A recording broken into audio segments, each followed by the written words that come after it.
लाहौर के मुख्तलिफ इलाकों में गरज चमक के साथ हल्की बारिश। कमालिया, टोबरटेक सिंह और फैसलाबाद समेत पंजाब के बेशतर इलाकों में बादल बरस पड़े। महकमा मौसमियात की आज इस्लामाबाद, खैबर पख्तूनख्वा, कश्मीर और गिलगित बल्तिस्तान में बारिश का इम्कान।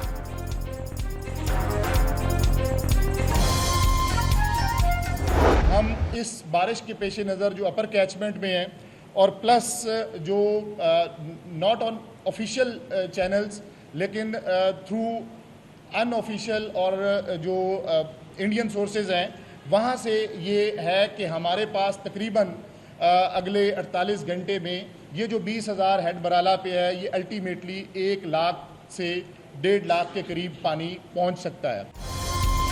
PDMA का पंजाब में आज से मंगल तक आंधी और तूफान के साथ बारिश का अलर्ट। तेज बारिश के बायस दरियाओं में पानी की सतह बुलंद होने का इम्कान।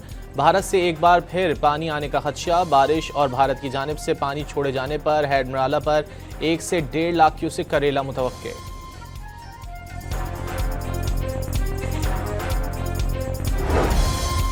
समुद्री तूफान शक्ति ने शिद्दत इख्तियार कर ली। कराची से 400 किलोमीटर दूर रह गया।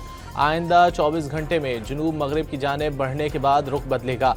बदीन, ठट्टा, सजावल और बलूचिस्तान के कुछ अजला में हल्की बारिश का इम्कान।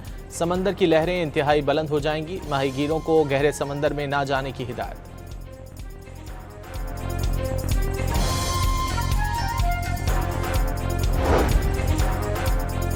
दोहा पर इसराइली हमले के बाद हमास रहनुमा खलील अल हैया पहली बार मंजर आम पर आ गए। सहूनी फौज ने दोहा हमले में खलील अल हैया को शहीद करने का दावा किया था। वाक़े में चीफ ऑफ स्टाफ और बेटा भी शहीद हो गया था। गजा अमन मंसूबे पर तकनीकी मुज़ाकरात का आगाज़ आज काहिरा में होगा। इसराइली अखबार के मुताबिक तकनीकी टीमें यरगमालियों की रिहाई समेत दीगर उमूर पर गौर करेंगी। स्टीव विटकॉफ, जैरेड कुशनर और कतरी वफ़द भी मुज़ाकरात का हिस्सा होंगे। इसराइल हमास मुज़ाकरात का सिलसिला कल भी जारी रहेगा।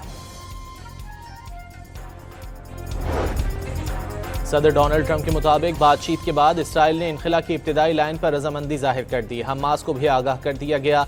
हमास की तस्दीक के बाद जंग बंदी फौरी तौर पर मौसर हो जाएगी और यरगमालियों और कैदियों का तबादला शुरू हो जाएगा।